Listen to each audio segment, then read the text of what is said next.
दोस्तों, क्या आप जानते हो अब तक 70,000 से भी ज़्यादा लोग येड़ा रेसिडेंशियल प्लॉट स्कीम के अंदर अप्लाई कर चुके हैं, जिनमें से 50,000 से भी ज़्यादा लोगों ने अपने सारे पैसे दे दिए हैं। लेकिन कुछ तो ऐसी वजह हैं जिन वजह से लोगों के फॉर्म्स सबमिट नहीं हो रहे हैं और कई सारे फ्रॉड अथॉरिटी को पता चले हैं, जिनके लिए उन्होंने लोगों को नोटिफाई किया है। इसके अलावा वेबसाइट नहीं चल रही है, कब कब वेबसाइट चलती है और क्या क्या ऐसी वजह हैं जिस वजह से लोगों के फॉर्म सबमिट होने के बाद भी वापस आते हैं। तो दोस्तों, यही सब जानेंगे हम आज की इस वीडियो में। नमस्कार दोस्तों, मेरा नाम है नितिन और आप देख रहे हैं कारपेट एरिया।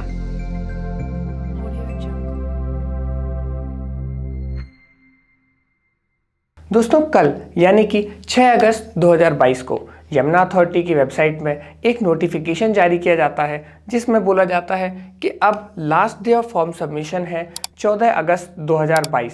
क्यों? इसकी वजह बताई है वेबसाइट में आ रही तकनीकी खराबी।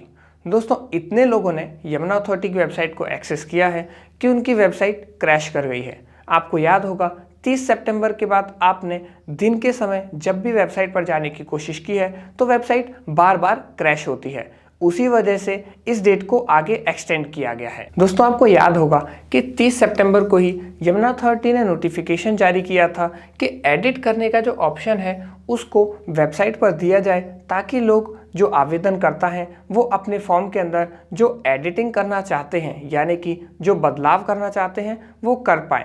और उसी के बाद से ये समस्या शुरू हुई। और दोस्तों, अब तक लगभग 73,000 लोगों ने 477 प्लॉट्स के लिए यमुना अथॉरिटी की वेबसाइट पर जाकर रजिस्टर किया है, जिनमें से लगभग 50,000 से भी ज़्यादा लोगों ने अपने सारे पैसे जमा कर दिए हैं। लेकिन ध्यान देने वाली बात यह है कि लगभग 23,000 लोग ऐसे हैं जिन्होंने अभी तक अपने पैसे जमा नहीं किए हैं या वो अपना फॉर्म फाइनल सबमिशन तक नहीं पहुंचा पाए हैं, और उन्हीं लोगों की वजह से इस डेट को एक्सटेंड करना पड़ा है। अब दोस्तों, बात करते हैं फ्रॉड्स की। यमुना आवास योजना .in या जेवर आवास योजना .in जैसी कुछ वेबसाइट्स हैं जो हूबहू येड़ा की ऑफिशियल वेबसाइट जैसा नाम और ऑफिशियल वेबसाइट जैसा रूप लेकर आपके सामने मौजूद हैं। इन पर कई सारी रेसिडेंशियल प्लॉट स्कीम्स चल रही हैं, जिनमें कई लोग गलती से अप्लाई भी कर देते हैं। इसी के ऊपर यमुना अथॉरिटी ने एक नोटिफिकेशन जारी किया है, जिसमें उन्होंने बताया कि यमुना एक्सप्रेसवे अथॉरिटी .com ही केवल और केवल एक सही वेबसाइट है यमुना अथॉरिटी की। और इसके अलावा अगर आप यमुना आवास योजना .in या जेवर आवास योजना .com जैसी वेबसाइट्स पर जाकर कुछ भी फॉर्म सबमिट करते हैं तो वह मान्य नहीं है। ये एक ठगी करने का तरीका है, जिसको यमुना अथॉरिटी की वेबसाइट ने क्लियरली मेंशन भी किया है कि आप इन जगह पर बिना यमुना अथॉरिटी की परमिशन के कोई भी निर्माण कार्य नहीं कर सकते हैं। तो दोस्तों, ऐसी वेबसाइट से ज़रा बच के रहें और यमुना एक्सप्रेसवे अथॉरिटी .com पर ही जाकर कोई भी प्लॉट स्कीम के अंदर रजिस्टर करें। दोस्तों, यमुना अथॉरिटी की ऑफिशियल वेबसाइट कुछ इस तरीके की दिखती है, जिसमें अगर आप RPS 06/2022 पर क्लिक करेंगे तो आप रेसिडेंशियल प्लॉट स्कीम के लेटेस्ट नोटिफिकेशन पर चले जाएंगे, जहां पर लॉगिन करके आप अपना फॉर्म सबमिट कर सकते हैं। इसके ऊपर हमने एक डिटेल वीडियो बनाई थी, जिसको आप कारपेट एरिया चैनल पर जाकर देख सकते हैं। दोस्तों, इस वीडियो के अंदर सारा प्रोसेस एक्सप्लेन किया है कि किस तरीके से आप यमुना अथॉरिटी की वेबसाइट पर जाकर लॉगिन करेंगे और अपना रजिस्ट्रेशन करेंगे। रजिस्ट्रेशन कंप्लीट करने के बाद आपको इस तरीके से एक रिसिप्ट मिलेगी, जिसमें आपकी ट्रांजैक्शन ID, ट्रांजैक्शन डेट और बाकी इंपॉर्टेंट चीज़ें मेंशन होंगी। लेकिन यहाँ तक सभी लोग पहुँच जाते हैं। प्रॉब्लम आती है इसके बाद। आपको फॉर्म सबमिट करना होता है।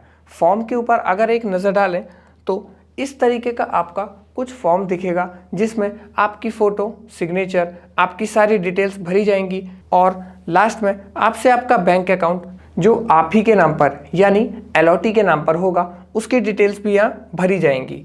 और इसका प्रिंट आउट लेना बहुत ज़रूरी है अगर आप ICICI बैंक के थ्रू यमुना अथॉरिटी में लोन के लिए अप्लाई करते हैं। दोस्तों, फॉर्म सबमिशन के बाद अगर आप चालान का ऑप्शन चूज़ करते हैं तो यहाँ पर चालान की एक रिसिप्ट है, जो आपको चालान डाउनलोड करने के बाद मिलेगी। और आपका चालान कुछ इस तरीके का दिखेगा, जिसमें आपका जो अकाउंट नंबर है जो सिर्फ आपके लिए यूनिक है, यानी कि सिर्फ आपके लिए जनरेट किया गया है यमुना अथॉरिटी की वेबसाइट के थ्रू, उसका account number, IFSC code, bank name, branch name, ये सब कुछ यहाँ मिलेगा। इसमें आपको एक इम्पॉर्टेंट क्लू ज़रूर ध्यान में रखना है, जिसकी वजह से आपका एप्लीकेशन रिजेक्ट भी हो सकता है।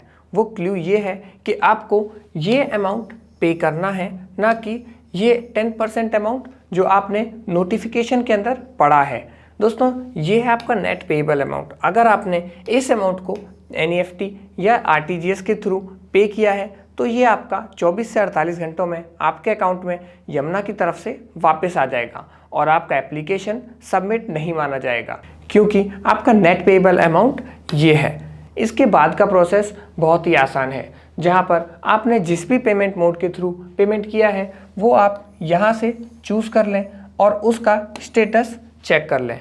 अगर आपने NEFT के थ्रू किया है तो आपको जो वर्चुअल अकाउंट नंबर जो सिर्फ आपके नाम पर यूनिक जनरेट हुआ है वो यहाँ पर डालें, मोबाइल नंबर डालें और OTP के थ्रू चेक कर लें कि आपकी पेमेंट का स्टेटस क्या है, क्या वो यमुना अथॉरिटी के पास पहुँची है या नहीं। और काफ़ी लोगों का ये एक पॉइंट था कि लोन का जो प्रोसेस है वो एक बार डिफाइन ज़रूर करना चाहिए, जिसमें आपको बार बार घर जाकर डॉक्यूमेंट्स लाना या फिर बार बार अथॉरिटी के पास से लोन रिजेक्ट होने का ऑप्शन ही ना बचे। दोस्तों, लोन अप्लाई करने का प्रोसेस है क्या? दरअसल लोन अप्लाई करने का जो प्रोसेस है वो 1 अक्टूबर को ही क्लियर हुआ है ICICI बैंक्स के थ्रू, जिसमें आपको सबसे पहले ऑनलाइन बैठकर अपना एप्लीकेशन फॉर्म सबमिट करना है। उसके बाद चालान जनरेट करना है और अपनी पासपोर्ट साइज़ फ़ोटो, आधार कार्ड की फ़ोटो और पैन कार्ड लेकर ICICI की उन 5 ब्रांचों में जाना है जिनमें यमुना अथॉरिटी ने अपनी नोटिफिकेशन के अंदर बताया है। उसके बाद आप अपना एप्लीकेशन फॉर्म, अपना चालान और अपफ्रंट पेमेंट जो ICICI बैंक आपको अपने नोटिफिकेशन लेटर में बताता है उसको कैश में पे करना है। और ये तीनों चीज़ें सबमिट करने के बाद बैंक आपको लोन देगा। लेकिन अगर आपने वेबसाइट के थ्रू अपना एप्लीकेशन फॉर्म या चालान डाउनलोड नहीं किया है, सिर्फ उसको ऑनलाइन रहने दिया है, तो ध्यान रहे कि रात को 10 बजे से सुबह के 7 बजे तक ही ये वेबसाइट चलती है अभी। लेकिन दिन के समय अगर आप कोशिश करोगे तो आपको 3 से 4 घंटे भी लग सकते हैं सिर्फ और सिर्फ अपना एप्लीकेशन फॉर्म डाउनलोड करने के लिए। तो आप अपना एप्लीकेशन फॉर्म और चालान का प्रिंट आउट ले जाना ना भूलें। तो दोस्तों, ये थी जानकारी आज की इस वीडियो में कि यमुना अथॉरिटी की प्लॉट स्कीम की डेट आगे क्यों बढ़ाई, क्या क्या फ्रॉड्स हैं और क्या क्या डाउट्स हैं जिनकी वजह से आपका एप्लीकेशन फॉर्म रिजेक्ट या डिले हो सकता है। दोस्तों, अगर आपको वीडियो पसंद आई तो वीडियो को लाइक करें और कमेंट बॉक्स में ज़रूर लिखें कि अगली वीडियो आप किस टॉपिक पर देखना चाहते हैं। नमस्कार दोस्तों, मेरा नाम है नितिन और आप देख रहे थे कारपेट एरिया।